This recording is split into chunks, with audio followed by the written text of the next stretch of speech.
Welcome to the Sportscast, December 4th, 2018. If you haven't yet, please subscribe on YouTube, iTunes, and Periscope. Hit the notification button on YouTube and Periscope. And if you're listening on iTunes, please leave a rating and a review. It will help us out tremendously.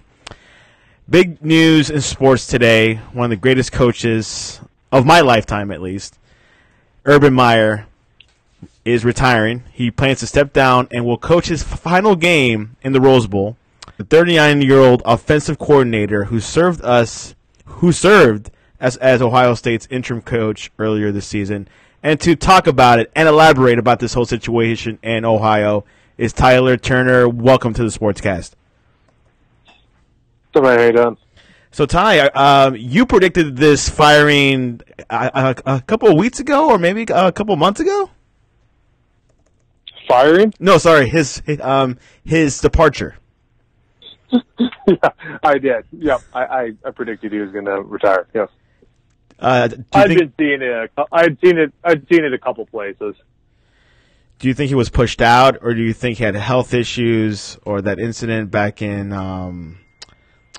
August that really kind of pushed him out a little bit? No, yeah, I don't think he got pushed out. Obviously, if they were going to get rid of him, they would have gotten rid of him when that huge scandal went down.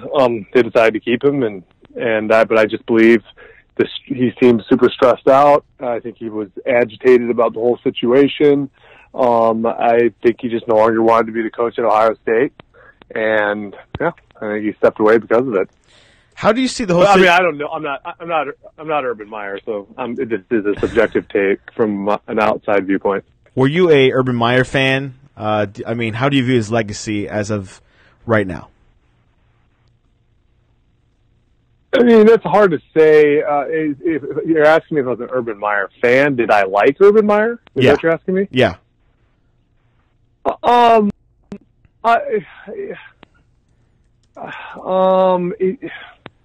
don't know. That's a hard question to answer. I think he was a great coach. He was great at Utah, led them to an undefeated record, went to Florida, led them to 2 national titles, went to Ohio State, won 3 Big Ten titles, a national title, and 2 college football playoff appearances. The guy was a very good coach. He is a very good coach. His legacy is definitely going to be affected. He had a pretty controversial incident that ended up happening in Ohio State. Obviously, he got suspended 4 games, and ultimately has probably been a key component of him leaving. And at Florida, he had a lot of off-field issues with his players, and many thought that might have been a factor in him eventually moving on from there. So there is some controversy surrounding him, but his results on the field speak for themselves. He's a great coach. I never disliked the manner in which he came across necessarily, but the controversy, and I never liked his teams. I mean, I'm not an Ohio State fan. I'm not a Florida fan. I usually root against those teams. So, am I an Urban Meyer fan? Not necessarily, but do I think he's a good coach? Yes. And Ryan Day, do you think he's a good replacement? Do you think they should have waited and maybe look out and see what's open, or what are your thoughts about Ryan Day? Urban Meyer is on the record saying he thinks he's ultimately going to be a better coach than both Tom Herman, the coach at Texas, and Dan Mullen, who was the coach at Florida and was the coach at Mississippi State. Obviously, he won national titles with both those guys as his offensive coordinator. He thinks Day's better. Day started with Chip Kelly. He was a GA under Chip Kelly. And then he eventually worked under Urban Meyer. So he's worked under 2 great coaches, especially great offensive minds. I think he's kind of going to be like a Lincoln Riley. And how's Lincoln Riley done? So, potential Packer coach. I think he'd be pretty good. Potential, we'll see. We can talk about that in a minute. We could. So now, obviously, it's breaking news right now. Should Urban Meyer look elsewhere? Should he take a year off? Do you think this is it for him for coaching, or do you think he's going to coach another team in the near future? Well, he stepped away before because of health problems, and he came back.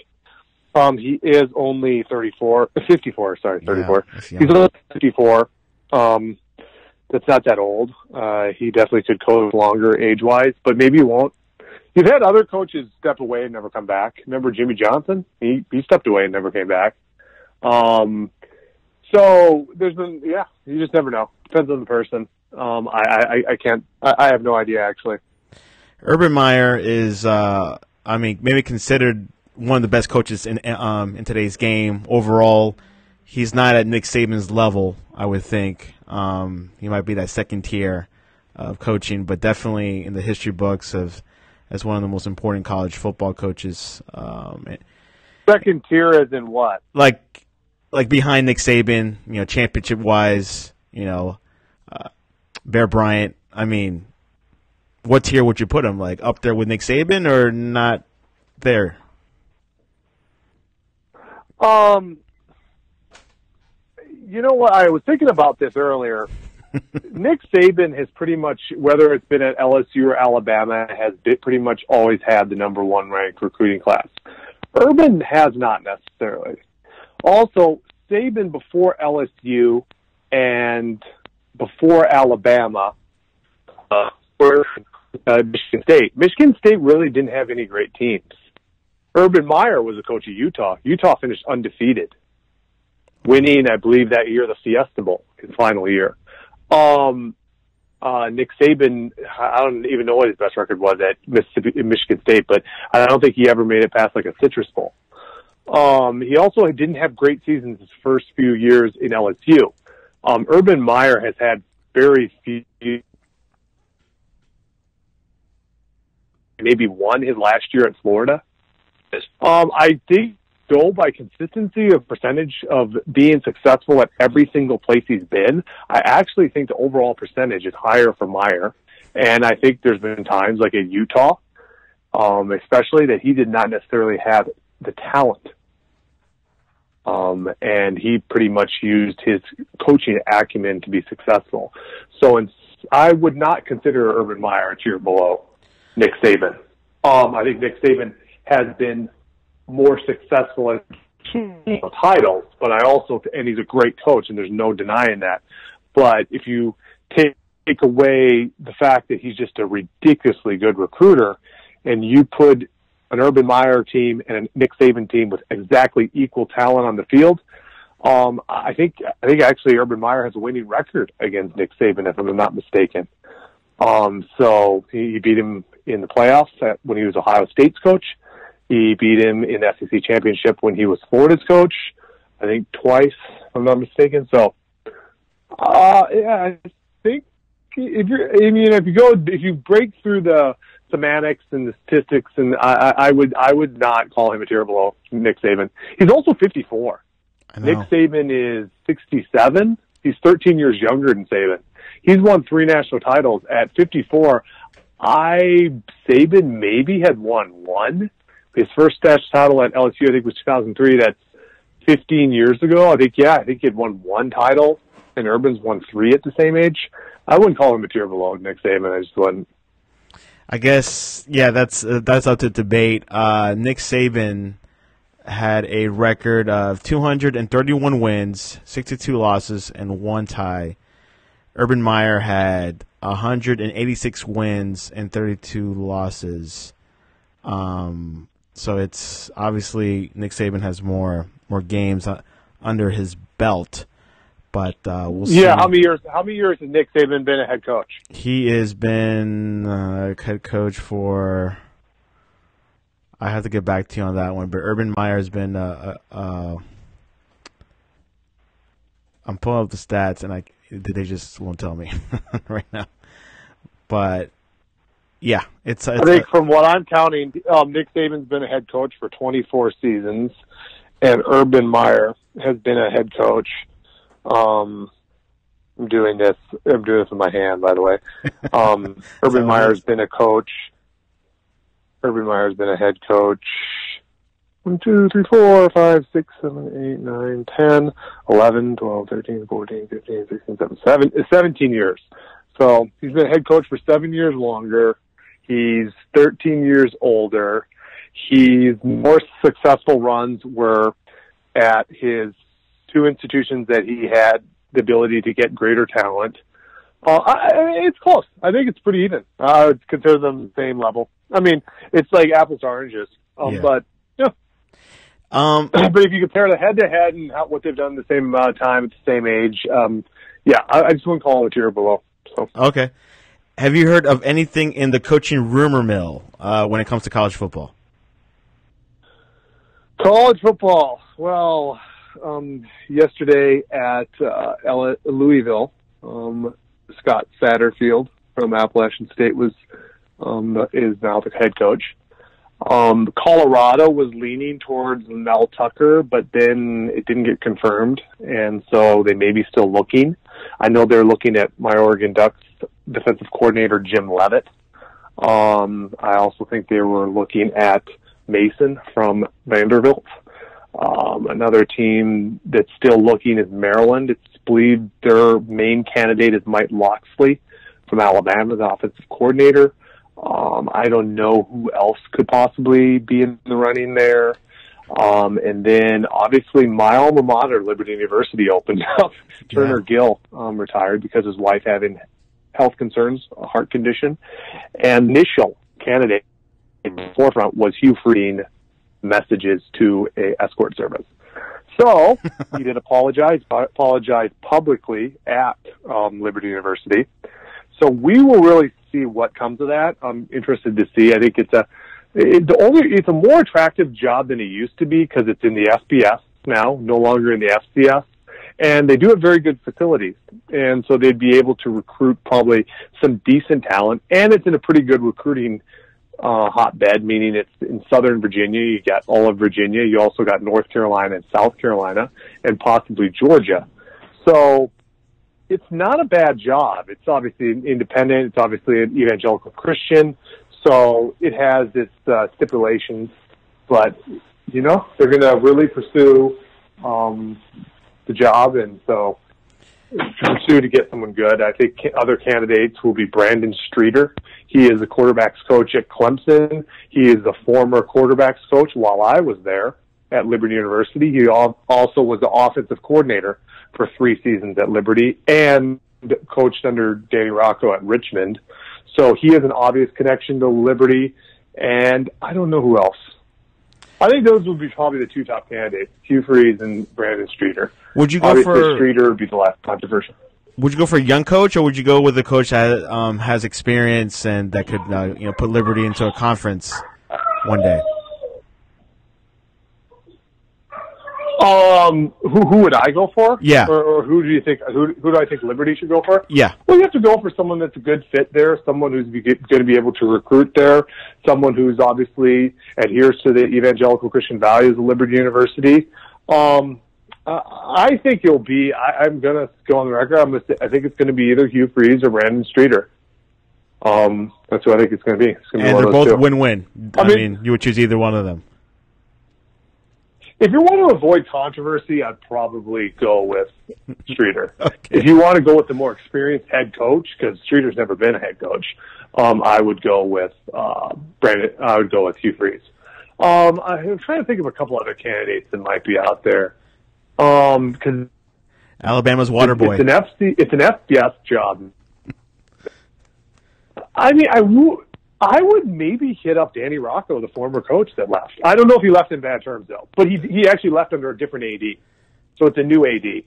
So I'd maybe hit up – he's a very good coach. My coach, my senior season, he was the most successful coach in Liberty history. Led them to like 3-4 conference titles. He then went to Richmond. He led Richmond to the playoffs twice, including the FCS semifinals. I know he just took a job at Delaware. But I would look at Rocco. I would also maybe take a look at Graham Harold. He's the offensive coordinator for North Texas. He's kind of considered a rising star in the coaching profession. He's out of Mike Leach's air raid that Lincoln Riley came out of. Maybe I don't know. I'm trying to think of maybe. Some guy over there. I don't know. That's a couple. I could do some research and figure out a few more. But I think you'll be. I'm going to make an early prediction. I think it's going to be Brandon Streeter. he's the right fit. No, it's because he used to be there. They know who he is. Yeah. I know there's a different AD, but and he's a good coach and he's a good recruiter. He's a recruiting coordinator for Clemson. So I think that's a good fit. I think, and I'd like him to get it. He was a nice guy, and a good guy. So it'd be nice to see him get the job. Yeah, let's see what happens with Liberty. They're growing. Definitely had I think they had a 500 record season, I think. But they had, had a yep, not bad. Not bad for a first year FBS team, and hopefully things will get better.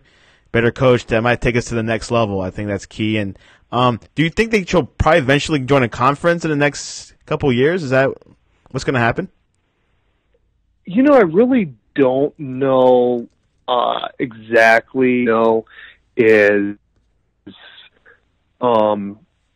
Liberty just wants to continue to grow. They want to continue to make a name for themselves. They get a lot of funding, obviously, they have big donors from especially the Christian community.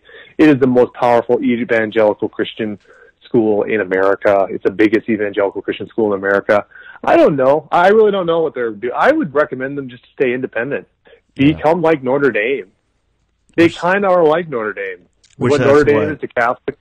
What Jerry Falwell wanted, yeah. Yeah, exactly. And just keep on getting more talent. If they really can get a good coach in there that can be really successful and can really recruit, they could find themselves, beating the competition they are now, beating the New Mexico State, Elon, the teams that they played. And if they find themselves going 9-3, 10-2, then all of a sudden they start getting better recruits, even better games on their schedule against tougher teams, and all of a sudden Liberty, becomes like Notre Dame. I mean, it's kind of moving in that direction. It's amazing. In 10 years since I left, they were successful in the field. They have way better facilities, and now they are in the FBS. So it's definitely moving in the right direction. Yeah, Liberty is definitely marching on. Back to coaches. Green Bay Packers fired Mike McCarthy this past weekend. It was kind of earlier than usual. Usually, like the firings happen on Black Monday after the regular day season. You saw it coming. Were you surprised it happened this early? Yeah, I was. Yeah. But I remember after I saw them lose to Arizona, it's just pathetic. Arizona's terrible, and they lost at home. I'm like, he's going to get fired today. And literally, 20 minutes later, I heard he got fired. Because when I saw him say that, I'm like, he's going to get fired. So, he needed to go. I think he was long overdue. I think he was about 5 years overdue. So I'm glad they moved on, and they can get a great coach in there. You have one of the best quarterbacks, if not the best quarterbacks in the NFL, and I think it's an awesome situation to walk into. And who do you want for that position, that open position? Any names that you really like for this team? Me? Yeah. Lincoln Riley. Okay. Lincoln Riley sure is my favorite, but is he the overall favorite? I'm not sure. I don't know if he's going to even take it. He's obviously still coaching in the college football playoff. Names that they're really looking at is they really are beating the old Josh McDaniel drum. Yeah, that's the one name that's probably getting the most headway right now. He's obviously been a former coach. He's done great as an offensive coordinator for the New England Patriots, but he had a disastrous last tenure at Denver. Last year he took the job for Indianapolis and then backed out last second. I don't know. He's not my cup of tea. There's some other guys out there. Names I know Brian Diablo, the offensive coordinator for the Buffalo Bills. He was offensive coordinator at Alabama, is a name. You're also hearing a Pat Fitzgerald, the head coach of Northwestern, Matt Campbell, the head coach of Iowa State, possibly even a John Harbaugh or even maybe a Jim Harbaugh. So you're hearing a lot of names, what direction they go. They definitely need to get a good offensive coach. You have a great quarterback. You need to be able to make that into a Super Bowl winning team. So someone who's able to really utilize all the talents that he brings. Who do I think it's going to be? I really don't know. You have no favorites. I really don't know. Well, no, I already told you. I said Lincoln Riley. Okay, Lincoln Riley's your favorite. Cool. I said that right at the very beginning. Okay, and what were your thoughts over the Alabama-Georgia game? Alabama won it last minute. What were your thoughts? Great game, awesome game. I think people got their viewership worth.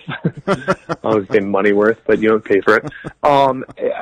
Terrific victory by Alabama. Terrible loss by Georgia. Kirby Smart does have to take some accountability. First off, his team lost a huge lead, and then he had a horrific 4th and 11 go for it call when the momentum's going the other direction.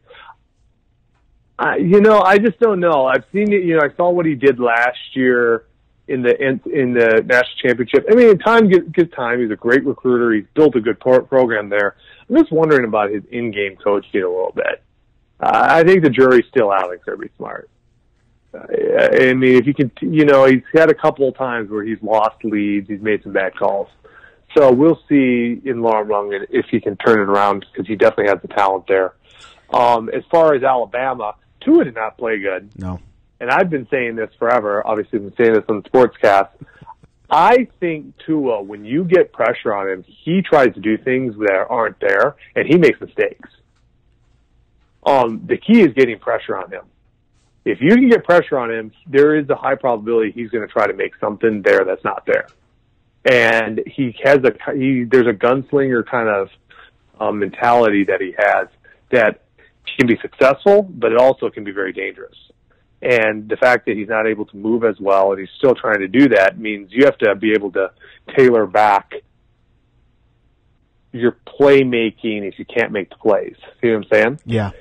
And a lot of you look at the numbers he's had. Look at the video game numbers he's had. He had video game numbers on teams that had far, far less talent than the talent he was playing with. The games that he's played against teams that had better talent that's going to be playing on Sundays, Mississippi State, Georgia, LSU, his numbers aren't very good. I think I showed it to you. It's like 55% completion percentage, 4 touchdowns, 4 interceptions. And so I think the Tua hype train needs to maybe take a little bit needs to slow down a little bit. How'd you think? There have been so much about him being maybe the greatest college quarterback of all time, the shoe-in number 1 draft pick in 2020, and I don't know. I'd slow that train down a little bit. What were your thoughts about the performance from Jalen Hurts? Impressive, man. Came in, just showed that he's a real gamer, a real competitor. Brought them back to victory. He's always been a great runner. Made some big-time passes. I mean, he probably will be gone from Alabama after this year, but, man, awesome. He's very impressive, and impressed that he hung in there and he was able to make those plays. Yeah, he definitely, came in. I was telling everyone in the chat, put Jalen Hurts at that in the second half. Tua did not look good at all. He was playing hurt. Now with this whole situation, Hurts had a good game. Do you think he should start like for the game against Oklahoma? Do I think he should start? Yeah. You mean if Tua is able to play? Yeah, correct. No. You can't bench. I mean, Tua still has had a great year. You mean bench Tua and play Jalen? Yeah, I mean, for the momentum that he had, obviously, I don't know if Tua will be healthy 100% by then, but yeah. I mean, but their chances of him probably being healthy in a month, are pretty good because he doesn't have any broken bones or any serious injuries. No, you can't bench quarterback because he got hurt and was having a bad game, even though he's had a very good year. There's no denying he's in New York for the Heisman finalists. I think Tua Tagovailoa is still a great player. When I comment on his being overrated, it's not about do I think he's a good player or not. It's the fact that people call him, I have seen analysts say he's the greatest college quarterback of all time. He's the head in the way. He's going to walk in. There's a number 1 draft pick. That means not that I don't think he's a good player. Not that I don't think he is an extremely capable quarterback. And under no circumstances has he lost his starting job. No, that'd be asinine. He's the starter. you have a great backup in Jalen, but he's still a better overall quarterback than Jalen Hurts, no matter what happened at the end of the game. But Jalen is a very good quarterback in his own right, and a very good. But when I say Tua's overrated, it means overrated means calling him the greatest quarterback of all time, saying he's a shoe-in number one, and when I don't think he's either of those two, that's overrated. Not that he's overrated in the fact that he's still very good. Yeah, especially now that Jalen, is ready to play in the second half, which they've done it a few times this past season, so they're definitely used to it, just to switch quarterbacks throughout the game. Heisman candidates for this weekend, obviously, we got Tua, we got Kyler Murray, and Dwayne Haskins. Who do you think will win? Oh, man. Actually, I don't know. Who would I vote for? I'd vote for Kyler. He kind of runs the ship there. I mean, he does have a great offensive mind calling the plays, but he's just been terrific. So I would say Kyler wins. I'd pick Kyler to win. I don't know who's going to win. Tua was way in the lead, but then Tua, struggled, especially on the championship weekend. Kyler led them to victory and played very well. Dwayne Haskins led them to victory. I think Dwayne's third. Despite Dwayne having an amazing year, one of the best years ever statistically for an Ohio State quarterback, which is one of the most prestigious schools in college football, I still think he's third. I'm going to say I think Kyler Murray wins it, but it's close. I would vote for Kyler. I think he wins it, but it's really close. Who's your second choice? Tua. Tua, yeah. It feels like he's definitely in the top two with Kyler Murray. I've been hearing Kyler Murray all week, but the proof will be in the pudding this Saturday night, 8 p.m. live from New York on ESPN. We'll see what happens. Even though Tua has another year to win it, so if he loses this year, he has next year. Yep. Kareem Hunt. Interesting situation. TMZ released a video of Hunt involved in an altercation with a woman in a hotel from the previous February. Later that same day, Hunt was placed on the commissioner's exempt list. Shortly after being placed on the exempt list, the Chiefs released him. How do you view the situation with Kareem Hunt? I mean, can't strike a woman. Just not acceptable. If you don't know what happened, you don't know the circumstances, it doesn't really matter. You definitely see him push a woman like he literally treated her like she was a big man and tried to attack her even more. People had to hold him back. So, yeah, he deserved to be punished the way he was. Do you think he'll come back? I think they're hard to come back from. You know what? If he's repentant and basically serves his time, I think he should get another opportunity. I'm all in for redemption and forgiveness. Yeah. I'm a Christian, so we believe in that. And he has seemed to be repentant. He has seemed to ask for forgiveness. So I do think eventually he should get a chance, yes. Yeah, it should be. We'll see the whole situation's kind of following. There's some arguments that maybe Casey should have fought for it more, but when it's proof, when you see these videos, it's just hard to come back from. Yeah. So we'll see how it goes. College bowls, Michigan State versus Oregon for the Red Box Bowl. Are you excited about that one? Well, I've been really pining for the holiday. But Oregon kind of did it to themselves. Unfortunately, the Pac-12 didn't get into New Year's Six, and, Utah probably had earned it. I guess the story behind the holiday was Holiday wanted to pick Oregon.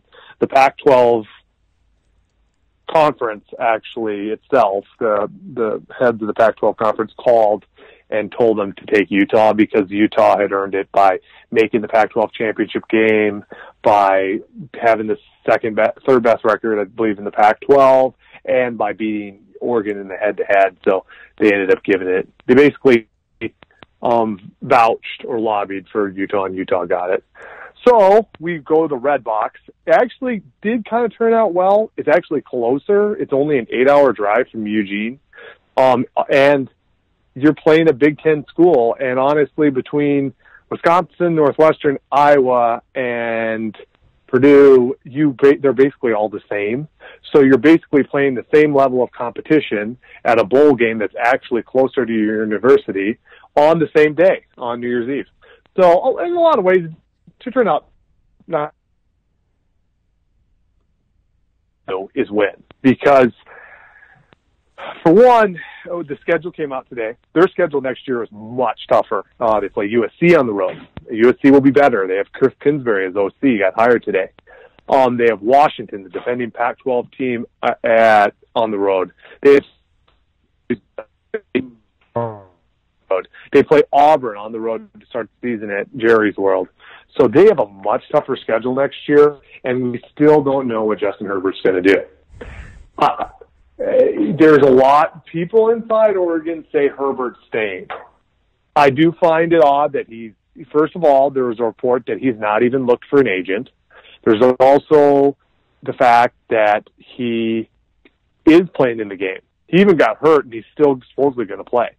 So that all these facts seem to lean that Herbert's coming back. And when people, I always go, how can you turn down $30 million being the first quarterback chosen? And I think he doesn't believe he's ready. How would you don't worry about being ready? But Herbert is a different guy. The guy has a 4.06 GPA and is a biology major. Biology is known by most to be one of the toughest majors at college. It's just a very difficult major. You have to be very smart. It's almost pre-med. You have to be. It is pre-med. It is pre-med. Biology is a pre-med major, just for the record. If you major in biology, it's pre-med. So his goal is to be a doctor. His goal is to go to med school. Well, he has a 4.06.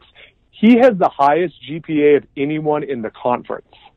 Wow. That's saying a lot. No one in the Pac-12. That's talking about guys from Stanford. That's talking about guys from Cal. That's talking guys from UCLA. Those are three of the better institutions in America, and he has a higher GPA in a pre-med major. So he is a very good student, and he might really want to finish off his degree. And to everyone else, who cares? Well, he clearly takes school a lot better. If you're the highest Pac-12 GPA for a Pac-12 football player out of thousands of kids, many of them going to three of the most prestigious institutions in the Pac-12. This kid's a very good student, and that cannot be taken lightly. So between that and the fact that he maybe isn't just ready, I really don't think he's leaving. Actually, I'd be shocked if he leaves. I think Justin Herbert comes back next year. And because of that, I think guys like his receiver, Dylan Mitchell, two-time All-Pac-12 linebacker and three-year starter Troy Dye, his two All-Pac-12 offensive linemen, Calvin Throckmorton, Shane Lemieux, three, and Jake Hansen. They're all six guys that will probably go in the 4th to 7th round. They're middle to late round picks.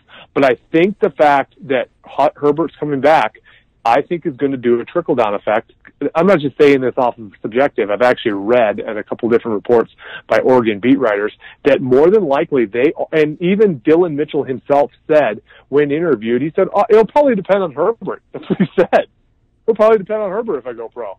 So the fact that there's a pretty good chance they actually return everyone. And technically they're returning 6 NFL talent, including a first-round quarterback. So despite the tough schedule, Oregon's going to be ranked really high. But they'll need to win next year because it's already affected recruiting, not having quite as good a year. They've had 2 decommits, and they're supposed to have 2 more this week. So it's 4 guys decommit from the 2019 class. So they have to keep winning, or else, you're going to lose some momentum. And if it goes the wrong direction, you don't get the players, you're not going to win, and eventually you end up removing the coach. So the coach really needs to make sure that next year, if he happens to bring Justin Herbert back and the other guys, he has to go out and win 10, 11 games. And either play for the Pac-12 title, win the Pac-12, go to the playoffs, whatever it is, he has to make it happen. But next year is a much tougher schedule. Because if Herbert and those guys left, I don't think they would have that good a year. If Herbert happens to leave, I'm going to go on the record thinking they're going to be about a 6-6 team. Now for Oregon, so they need to win. What are their expectations to finish in the top 10? Next year? Yeah. Do they? What, ask that question again. What expectations that you have for Oregon to finish off next year? Should they finish off in the top 10? Is that satisfactory? Well, I was just talking about it. No, I said if everyone comes back. Yeah. If everyone comes back, so just so you know, so you don't have to remember, if everyone comes back, even with the tough schedule, they need to finish 10, 11 victories, which would put them in the top 10. Okay. They need to pay for a Pac-12 if everyone comes back. If Herbert and all those other guys leave and majority of their team is freshmen and sophomores, no, they're not going to finish top 10. I actually don't think they're going to finish in the top 25. I actually think they're going to be about 6-6. That's too tough a schedule. USC on the road, USC will be better. Washington, the Pac-12 champion on the road, they've only lost one game in 3 years at home. Stanford, Auburn, first game of the season at Jerry World, they're going to lose some of those games. Arizona State, who's going to be better, they're bringing most people back. So they're going to have a much tougher schedule next year, and they're going to a year next year. No, I'd be shocked if it is, actually. And what did you think about the Pac-12 championship game between Washington and Utah? Not a very exciting game. It was actually very, very boring. Yeah, not an exciting game. Very boring. Yeah, it was definitely not the most enlightening game of the weekend, but obviously everyone was eyeing on Alabama and Georgia, which, by the way, Washington beat Utah 10-3. That's why everyone's saying it's boring. So, anyways. It was very boring. It was very boring. You probably watched the whole thing, didn't you? No, I didn't. Okay. I was out with the family. That's better. I hardly watched any of it. That's better time. Anyways, anything else you want to talk about? Let me go through this. You got playoff, talked about that. Bowl games, talked about that. Oregon Bowl, recruiting. I kind of touched on recruiting a little bit. Herbert, Green Bay. No, I think we have pretty much all the bases covered. I've done my homework. I did everything I needed to do to cover this show. Yeah. And that leads us to predictions. Are you ready? Yep. We're going full NFL because all the college games are done. Well, there is an Army-Navy game. We're not going to do playoffs? Well, not yet. I mean, we got 3 weeks to think about this. Okay, I hear it. Navy at Army. I guess Army. Army's better right now, so Army. Okay. Jacksonville Jaguars at the Tennessee Titans. Titans. Panthers at the Browns.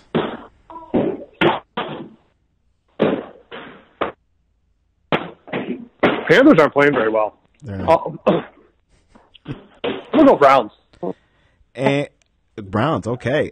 This is a key game. A lot of people have been talking about it so far. Ravens at the Chiefs. Chiefs. The Colts at the Texans. Texans. The Patriots at the Dolphins. Patriots. Giants at the Redskins. Giants. Redskins have too many injuries. They're to their third-string quarterback, Mark Sanchez. Yeah. Colt McCoy also broke his leg, just like Alex Smith. Yep. That's crazy. That's crazy. The Falcons at the Green Bay Packers. Man, Packers are kind of closing up 10. But, they might come out for their coach. Falcons aren't playing very well. I'll say Packers. Typically, when I see a new coach coming in right in the middle of the season, usually the team plays better for some reason. But I do not want them hiring that guy. There's been a couple reports that he might that he could possibly be a candidate. I do not want Joel Philbin. Yeah, he was the Dolphins coach. Yeah, he was. Yeah, he's not a good coach. Do not, No, yeah. Keep him as offensive coordinator. Yeah. Well, no. I want a better coordinator too. No. The New York Jets at the Buffalo Bills. Man, they both stink. Bills. Broncos at the Niners. Broncos. Eagles at the Cowboys. This is a key game. Yeah, Eagles playing a little better, but Cowboys playing a lot better. Yeah, I'm going to go with Cowboys. This is pretty good. By the way, was Carson Wentz good in college? He's very North Dakota State. Yeah. Oh, he's very good. Yeah, when he could stay healthy. He had problems staying healthy, but when he was healthy, he won a couple national titles. Oh wow, did not know that. Rams at the Bears. You didn't know that? No, I did not know that. I following more college football these past 2 years, so definitely. Okay. You're more historical. Yeah. Anyways, did you know anything? Did you know anything about him in college? No, nothing. Oh, okay. Anyways, you knew a lot about Blair, the guy from the Bears, the starter. You were like, because he came from Florida. You were telling me. Trubisky? No, Daniel, Blair Daniel, I think. Bears quarterback. Chase Daniel, the starting. No, he's starting right now, still, because Trubisky's injured. Because Trubisky's hurt. No, he's not in Florida. He went to Missouri. Oh, okay. Well, there you go. He went to Missouri. Yep. Rams at the Bears. Rams are pretty good. The Bears are tough to play at home, and they're kind of been not playing well, but they might want to come back. And I don't think the Bears are going to upset them, actually. Okay. Is Trubisky back? No. For sure not back? As far as I know... I thought he was close to... supposed to coming back. Hold on, let me look this up. So if he does start, they win. If he doesn't start, they lose. Hold on, it's getting better and he's feeling better. He's out versus Giants. He threw again in the field, 2 games. Was limited participant. Will be working fully this week. He's getting better. The next couple of days go by that. He might be. So if he was starting, they will win. Yeah, and he probably wasn't, and he's going to have trouble pulling off the upset. But I'm going to say he does, and I'm going to say they're going to pull off the upset. And finally, Minnesota at Seattle. Seattle's playing pretty good. Yeah. They're playing a lot better. I think Seattle wins. It's a tough place to win. And random question of the day, when was the last time you went to the movie theater? I went to the movie theater over Thanksgiving. I don't go a ton, but I did go over Thanksgiving. There you go. And okay, good. Sounds good to me. Tyler, what movie did I see? What movie did I... Oh, kids movie. Dr. Seuss.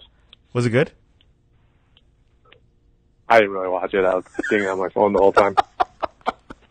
Movie theaters is not enough. Anyways, no. Tyler, how can people debate you on the internet? Tyler Turner, MTLS. I got in the debate with Stuart Mandel yesterday. How'd they go? He took a shot at Liberty, and I told him off for it. And then he tried to defend it, and I'm like, come on, dude. Show a little journalistic integrity. He's a big journalist. He heads up to Athletic, which is a good sporting. That's right. You discussed that. Yeah, which you got to pay for that, don't you?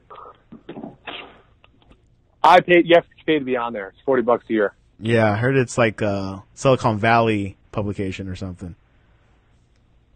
Probably, but it has very good writers. It's like Bruce Feldman and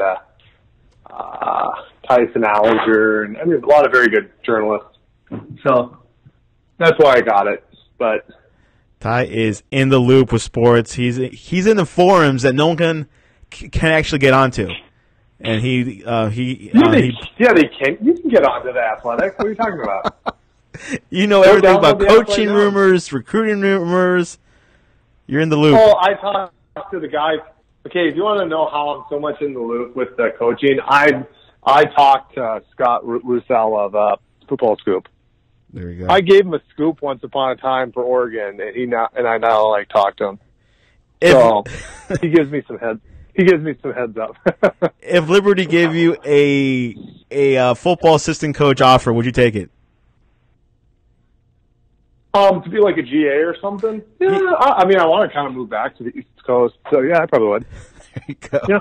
Anyways, if anyone from Liberty is listening to this, Tyler is in the market for it. Anyways, if you haven't yet, please subscribe on YouTube, iTunes, and Tyler, appreciate it for you being on the Sportscast. All right. I do. Thanks for having me.